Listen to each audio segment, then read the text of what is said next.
Welcome back, beautiful people. You're listening to A Moment of Xen right here on 710 WOR, the voice of New York. I am your host, Xen Sams. Now, welcoming to the show, we have Jeffrey Gurian. Have you heard of him?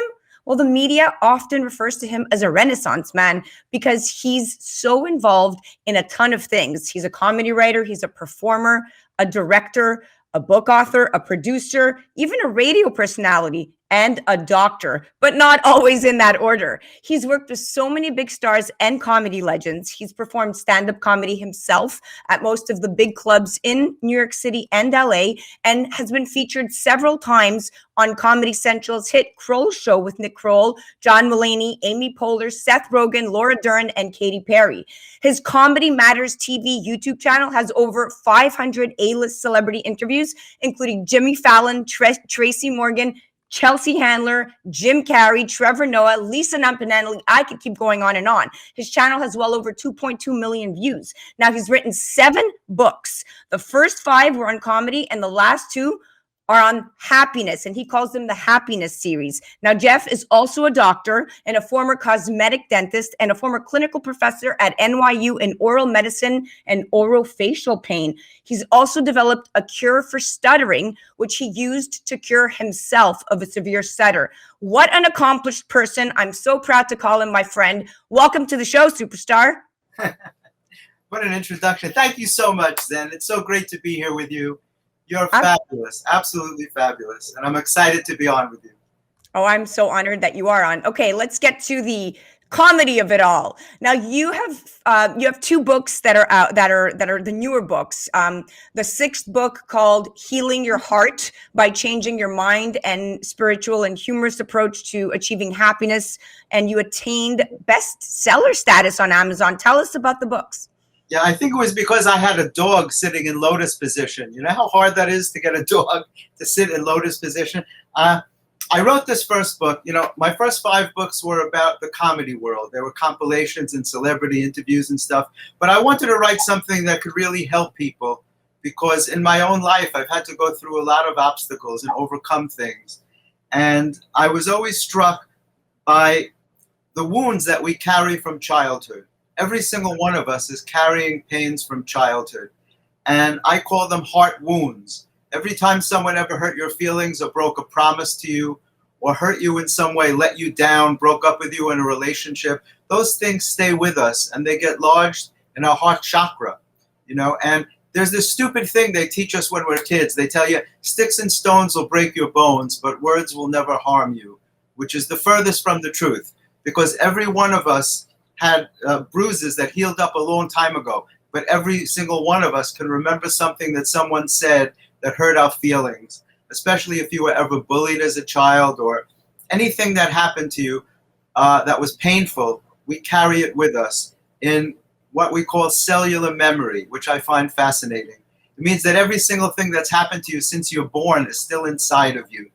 And it's the reason why you could hear a song you like and it'll remind you of the boy or the girl you liked in the 3rd grade with no thought involved. It just takes you right back there. Or you smell a perfume and you're like, wow, my kindergarten teacher wore that perfume. And every single thing that you've ever experienced in your senses is still trapped inside of you, especially the traumatic events. We seem to remember them more than the happy events for some reason. And so during the course of our day, things trigger us and they bring up these old memories and we feel sad or we feel depressed. And so I wanted to write a book about releasing those heart wounds to achieve happiness. Now, in my own case, you mentioned stuttering. I stuttered very badly through my 20s and beyond. And I stuttered so badly that I couldn't even say my name. I could never say Gurian. Most stutterers have a very hard time saying their name. And my feeling is because your name is your identity, and if you're not happy with who you are, then it's very hard to put yourself out to the rest of the world. And so I had to work on myself very hard. Even after I became a doctor, I still was blocking on certain words. And I realized one day that I didn't stutter when I was alone. I only stuttered when I was trying to talk to somebody else, which I consider it grace. I figured out that you can't have a disability based on your location, right? If a man has a limp, he limps in every room of his house. He can't go into a room alone and walk perfectly. But if Now, I, is this the current book? Does that involve some of your experiences and tying it back to your stuttering? Because this, it's the happiness series, and I know that you have a seventh book out as well, and that book is not too far from where from the first one. But how does it differ? It's the well, the fight the second fear, book, overcoming the overcoming obstacles that stand in your way. That's the one you're talking about. well, the original book, Healing Your Heart, had a lot to do with how I cured myself by changing my thought. It's very important for people to know that they can change the way they think. Fight the Fear was written after I recovered from COVID double pneumonia. Let's talk about that. Okay. I was sick for a good 2 months. You know, I got it when it first came out in March of 2020, because I like to be the first at everything. So I didn't want to wait. I went right out and caught it. And I wound up with COVID double pneumonia, and I was in the hospital. I tried not to go to the hospital. I waited 2 weeks, and I was getting sicker and sicker. And when I came out of the hospital, it was, to say the least, it was a very traumatic event. It was at the time when New York was the epicenter of the virus, and they were running out of rooms already. They were putting people in the hallway. And, they kept me in isolation for 2 days. And on the third day, they moved me into a room with 3 other very sick men, all with the virus. And I was hoping they were kidding me when they told me that the man in the bed next to me was from Wuhan, China. And I'm like, that can't even happen. My life is a Woody Allen movie. And it did. And so, and the book was born out of that. Now, I want to, we only have 5 minutes left. Oh, So I didn't realize. Okay, I'm sorry. I It's didn't realize okay. we were doing 15. So, yeah, I'll make it very quick. The book was born out of that because in order to stay healthy, I had to keep my thoughts very positive. I had to stay in a positive frame of mind. And I wrote this book about fighting the fear because we're all engulfed in fear. For the last year, we've all been, surrounded by fear. It's involved in everything that we do. And fear is a bully, and it doesn't want you to accomplish anything. So I wrote about how I conquered a heart attack. I had a widowmaker heart attack. And 5 days later, I was back on stage doing comedy. And the owner of the club said, "What, are you crazy? You just had a heart attack." And I'm like, "Yeah, but it's hard to get a spot here. I didn't want to lose my spot." And so I've had to fight fear my whole life, and I'm not sure why. But I was never taught that the world was a safe place. And Well, you know what? I've known you for at least a decade, and every time Yes. I see you, you're always full of positive energy with tons of friends around, and you don't seem like you're fearing anything, my friend. You are in the spotlight. I've never heard you stutter. I've only heard good things about you. I think you are hilarious. I mean, I've seen some of your shows. Tell us about your Housewives involvement. I know that you filmed several episodes of The Real Housewives of New York, and you created a sketch for Countess Luan and Princess Carol. Tell us about that. Right, that was so fun. Well, look, I've been friends with Luann since she was a nurse. I know her for so many, many years.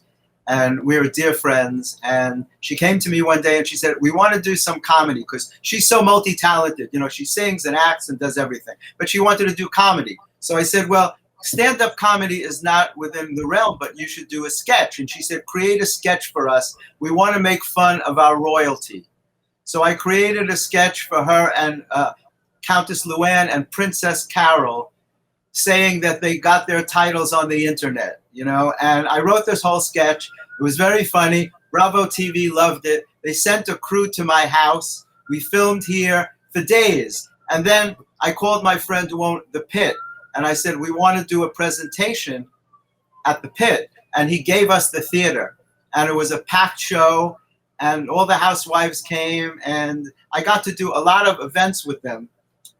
But one thing happened, which was interesting. I made sure that there was no stress on the set because I rehearsed with them before, and we did it as a video because I didn't want the other housewives to make fun of them, because that's very easy to do. Anybody can make fun of somebody when they're doing comedy. So I made sure that everything went perfectly.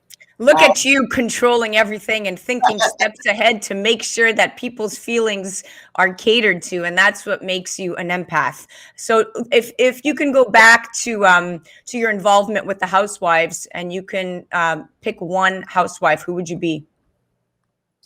If I could pick one housewife, who would Yeah, I if you could be one of the housewives, who would you be? I'd pick Luann, of course. Aw. Luann's amazing to me. You know, I watched her fulfill her dream, and I watched her. You know, I knew her way before she was famous, and I watched her work so hard. And I always admire people. You know, I've come to know a lot of people, so-called stars, and I always admire people who are successful at what they do, because it's so hard to do that. You know, I've watched you climb. You know, I mean, you've accomplished amazing things, and it's so wonderful that you have this show. And I love Polyxenia. I have to tell you that. To me, it's such a beautiful name that I would call you that if I was with you. But Xen is great. I just love watching people accomplish their dreams, because in order to do that, you have to fight the fear. You are so right. Now, if you can give anybody who wants to pursue a career in comedy a piece of advice really quickly, we have about a minute and a half left. What's the best advice you can give to a rising comedian? Never let anybody tell you that you're not funny. You know, you have to persevere. Comedy is very subjective. What's hilarious to one person, another person is just humming. But if they want to see great comedy, they can come to my show. I have a big show coming up at the Cutting Room, a beautiful space on East 32nd Street on August 17th, Tuesday, August 17th at 8 p.m. with a killer lineup. You know, Derek Gaines, who's up for an Emmy, Mark Normand, who opens for Amy Schumer and has been on Fallon a million times, and Chuck Nice, the host of Brain Games on Nat Geo, and Vlad Camanyo, who had his own show on TV. I have an amazing lineup. So if you want to see real comedy and guaranteed laughs, I'm producing and I'm hosting. So it's so it's going to be at the Cutting Room, August 17th. Tuesday, August 17th at 8 p.m. Doors open at 7. Come for dinner. Come and introduce yourself to me. Hang out. Great. You heard it right here first on 710 WR, the voice of New York. That was comedian Jeffrey Gurian. You guys could definitely check him out on comedymatterstv.com, or you can also check out a really cool website, stopstutteringNowGurian.com. He is awesome. He is one of a kind. Check him out. Hey guys, thanks for watching Comedy Matters TV. To check out some of our other videos, click on the boxes on either side of me. And don't forget to like, comment, and subscribe. Not just for me, but for my parents.